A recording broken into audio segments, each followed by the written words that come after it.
She's the best pound for pound female fighter on the planet. I don't want to hear any other argument. She returns to action on July 11th in Singapore, defending her women's flyweight title one more time, this time against Taila Santos. She is the pride of Kyrgyzstan. She is the budding actress as well. She's the bullet Valentina Shevchenko, kind enough to join us on the show. There she is. Hello, Valentina. How are you? Hello, Ariel. Good to hear you. Yes, great to see you and to talk to you. As always, you're in Florida right now, correct? Yes, that's correct. Mm-hmm. Well, hello from Florida. By the way, number one pound for pound, that's you, right? You agree with, I know you're very humble, but you have to agree now. You're number one. There's no debate. Yeah, why I have to deny that, right? Yes, Valentina, I love it. I love it when you're not humble. It's a lot cooler. Well done. Okay, so there's a lot that we have to discuss. By the way, what brings you to Florida this time? One thing that I always appreciate about you, your coach Pavel, and your sister Antonina, you're kind of like travelers, right? Sometimes you're in Arizona, you're in Las Vegas, you're now in Florida. You travel all over the place, but you're always together. Why Florida this time? Florida, because Singapore, it's very humid climate, and definitely it's kind of like to get a little bit more used to it. We had to find something very similar to the Singapore climate. That's why we wanted initially to go to Thailand, but a little bit we could not do it because of travel documents or something, like small issues. That's why we traveled to Florida, and it's very humid here, very hot. And get closer to Singapore. And when you guys travel, is it just you three? Because it always seems like it's you three. Is there anyone else that comes with you? This time it's me and Pavel. Antonina, she will join us already. We will travel to Singapore because she had just recently she had a flight. She flew our plane Cessna, what she's flying, and actually she flew to Mexico. She spent a few days in Mexico, and she just recently came back to Las Vegas. Wow. And she flew the plane herself, right? She has a license. Yes, exactly. She's a commercial pilot. She actually a pilot who can work as a pilot. Yes, she is. That's amazing. And you don't have a license as well, right? No, Pavel, he has private pilot license, but I am just starting my way of learning how to fly. And I thinking that after the fight in the future, I will start to slowly. I'm not in rush, and I will do that. I will learn it too. And when do you go to Singapore? We are planning to go end of this week. End of this week. Okay. And how did you feel when they offered you Singapore? Were you okay with the time difference, the long travel? Were you happy with that location? It's kind of like when I was offered Singapore, if I could choose, I would choose Las Vegas, maybe. Yes. Something closer because anyway, I love to travel, but when we are speaking about travel for a fight, it's not that much fun of traveling. You cannot kind of explore around. You cannot enjoy the culture of everything because you are so focused on the fight, and everything you think about it's a fight. Yes, definitely. But why not? Why not? I knew that if it's not Singapore, it's maybe will be a few months after the date of June, and I don't want to wait that much. That's why, why not? Yeah. Well, by the way, why such a? It feels like unless you were banged up, it feels like a long gap between this fight and your last fight. Any particular reason for that? Yes, it was like a little injury that I had on my foot after the last fight, and it like required like 4 weeks no training, no Oh, bothering foot. Yeah, but it went fine. It's like healed all the way up, and then we had all traveled to Kyrgyzstan. This like for 4 months we were visiting home, and it's definitely, of course, a little bit like delay in these terms. And then when I was ready, it was kind of like in February, I started to reach back UFC and said like, okay, I am ready right now. And this is what date I offered what I was offered June. so I'm happy you mentioned going back home to Kyrgyzstan. I was just about to ask you. I saw the photos and the videos on your social media. What a reception that you got, Valentina, over there. I mean, again, it's like you're royalty. I saw you're on the horse, and they open up the cars. They treated you like you're a real dignitary over there. Could you tell us about the reception that you got? Because I saw some of these photos. I was like, wow, Valentina's is a real big deal back there in Kyrgyzstan. Like they really rolled out the red carpet for you. Kyrgyzstan is very good and very like friendly country.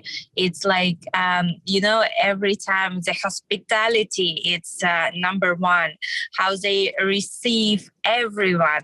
It's like, yes, definitely, if you are kind of like a very uh, important people like person for you, the country, not important, but like the people really like love a person.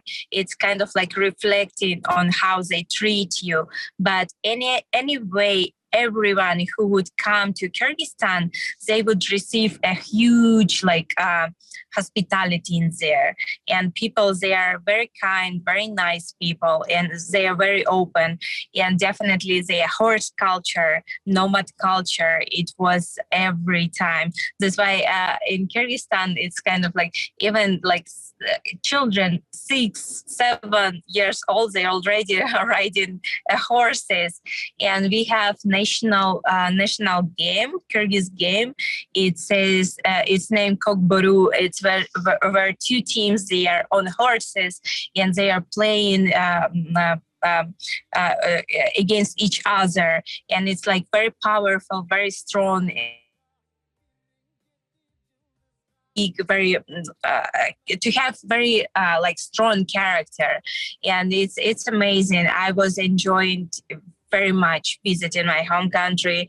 Of course, like every day is like a lot of food, national food. It's amazing, so delicious. And I really glad that this time I had not just like a little visit, but a long time visit there. I want to ask you about that game in a second, but as far as the last time you were in Kyrgyzstan, was it before the pandemic?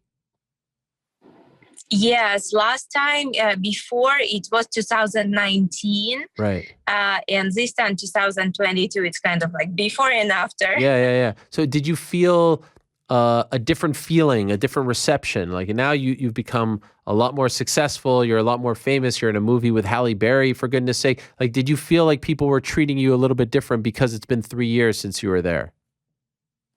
No, I didn't feel the difference. No, actually, no. It was amazing that time. It was amazing this time, and this time maybe I felt a little bit more because it was longer. Last time it was just a week, and we didn't have much time to actually be there and be with the people and speak with the people and like see and listen them. But this time we had like more opportunity actually to stay and spend time with the people. Okay.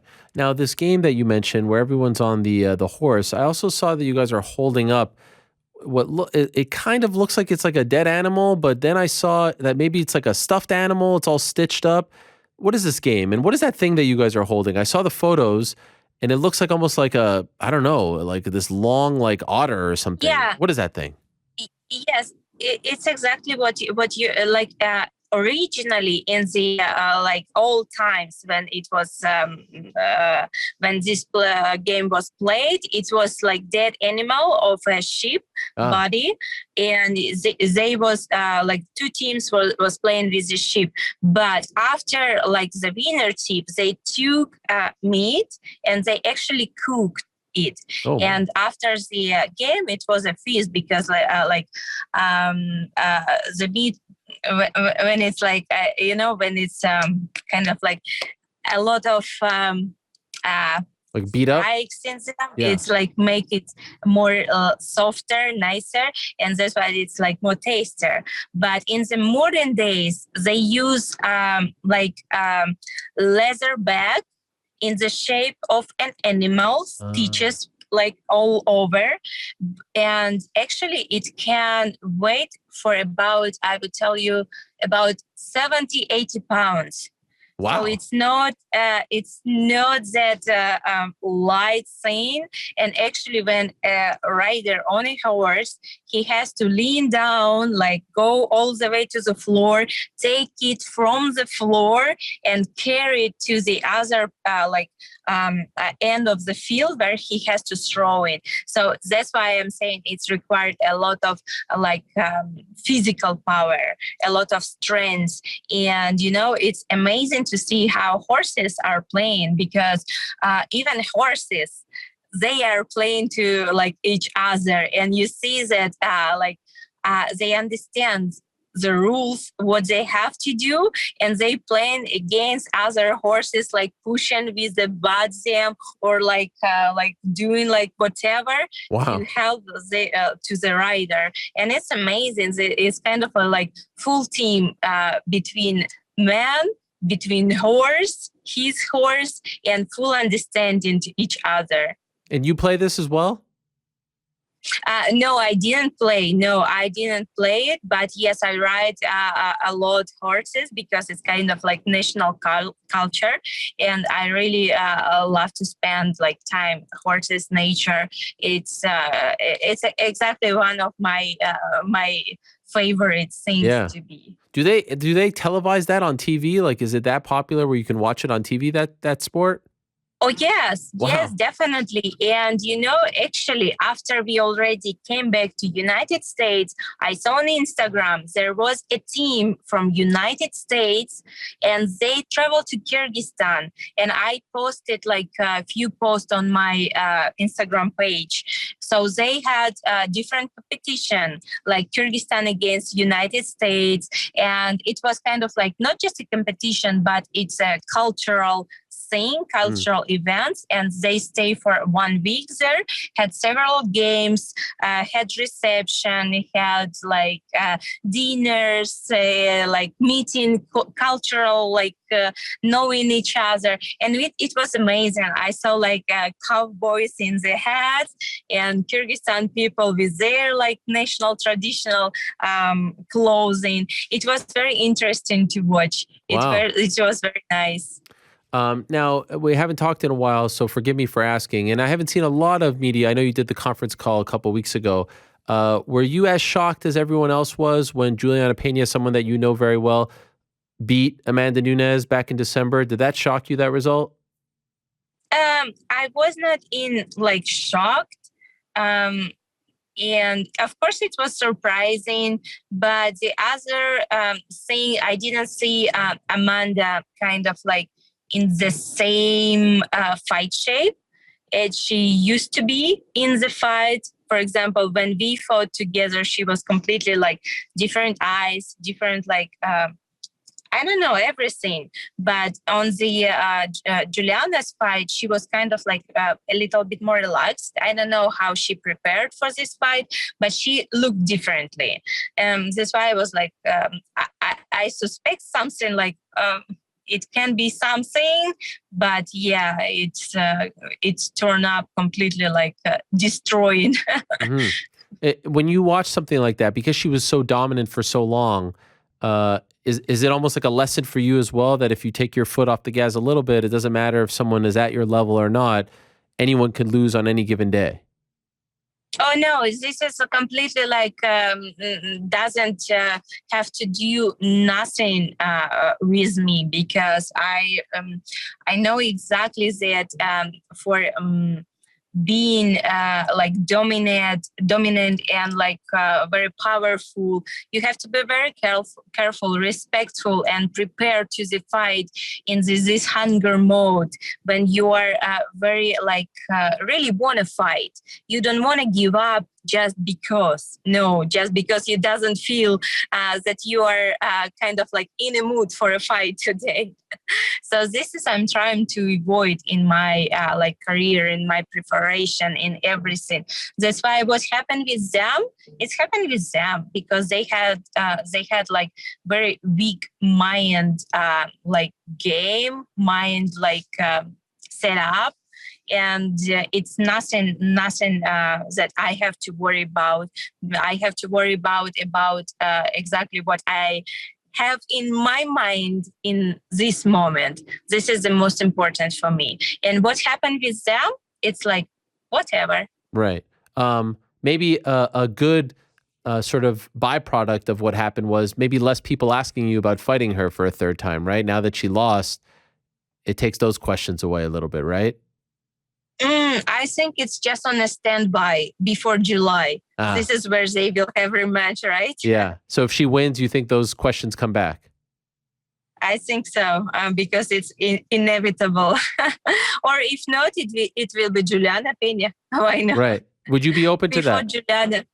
Before Juliana, like a few years ago, I submitted her with armbar, and now people definitely they are kind of like bringing up her name more frequently. Who do you think wins the rematch?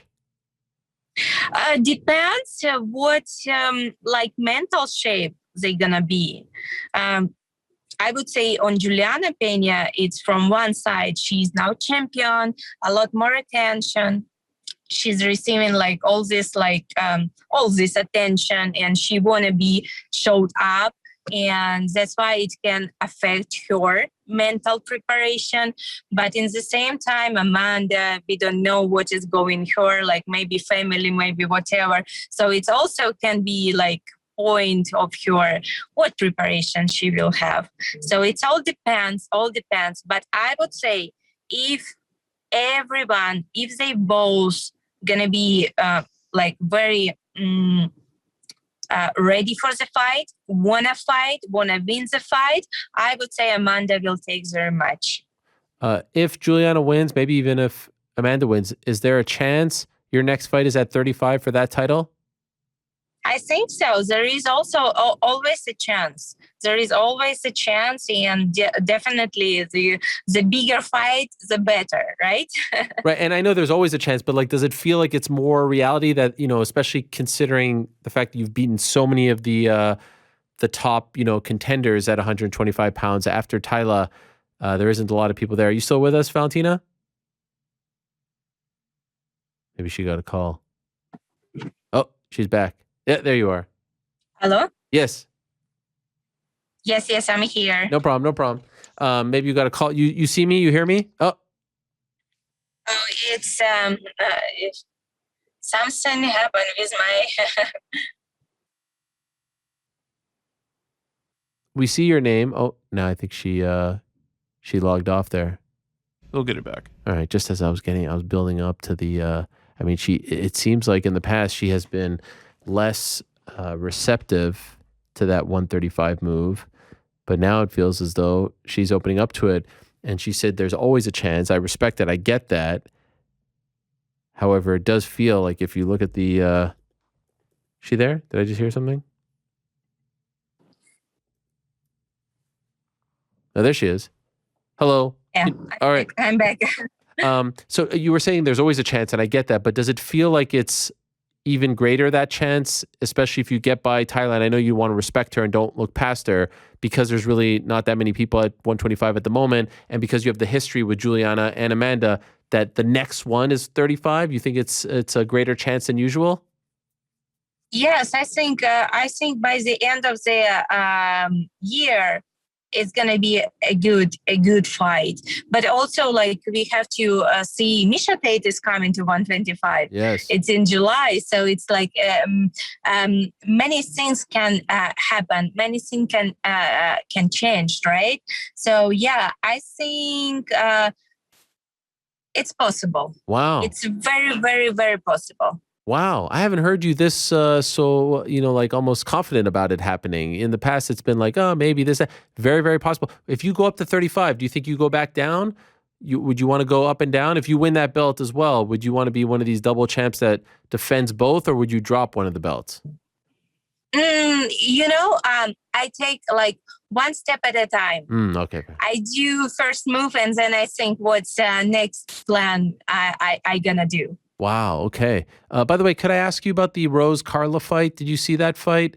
And if so, in your opinion, like what went wrong in that fight? It's hard to say like exactly what was wrong in that fight. And, I feel that Rose, she kind of like has everything better comparing to Carla. And she just didn't use much. And she could like wrestle her easily, because I feel Rose, she has like more potential in her wrestling against Carla. She just didn't use her skills. And I don't know. It sometimes happens with the fighters. They kind of like one day before, they feel so good. And the day of the fight, kind of like, oh my God, I don't want to fight, kind of. And you know what can help? It's like, if Carla would be like more aggressive and explosive, and Rose received a good punch, she would wake up and she would start to fight. But Carla was kind of like, okay, like I do my job, and she did it great because she definitely have to use her skills. And Rose didn't activate.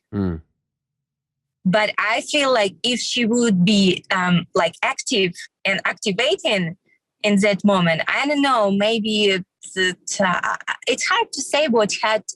We can now like think about all possibility in the world, like what it could happen if it will be like that, like those. But it happened how it's happened. I still feel Rose, she's like very, very good fighter. She's like very skillful. She has a lot of like good things in her game, right?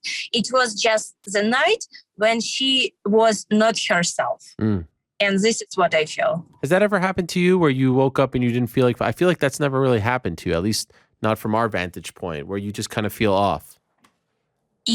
Sometimes it can happen with everyone.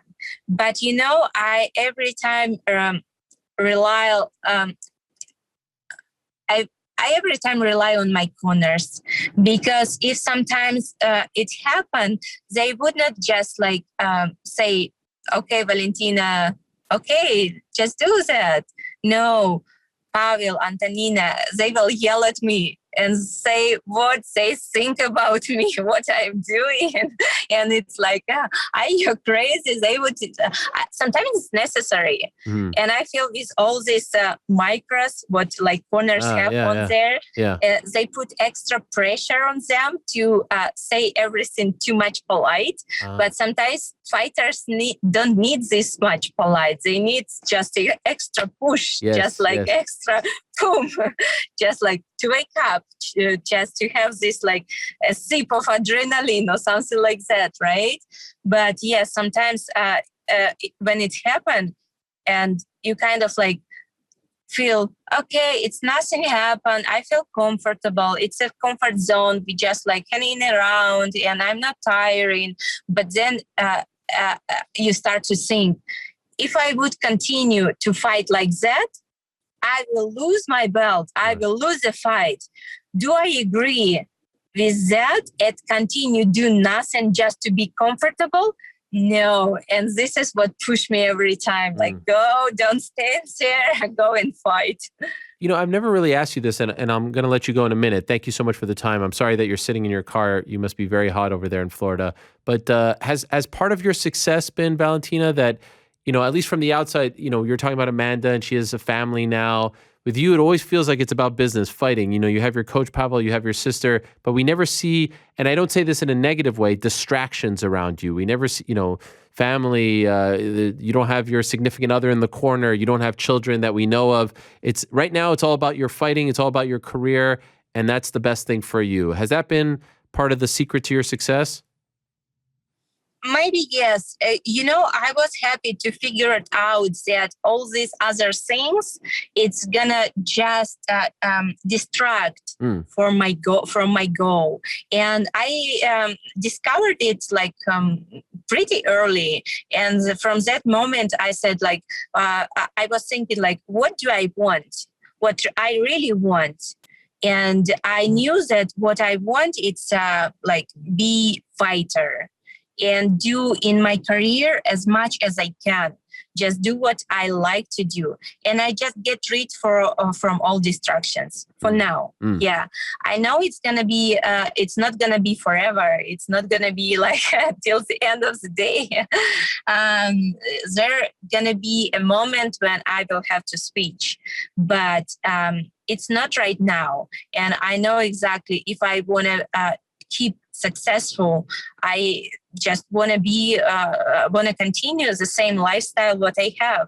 That's why I completely understand what I am doing and where is the limit and where I don't want to cross, when I don't want to cross the limit.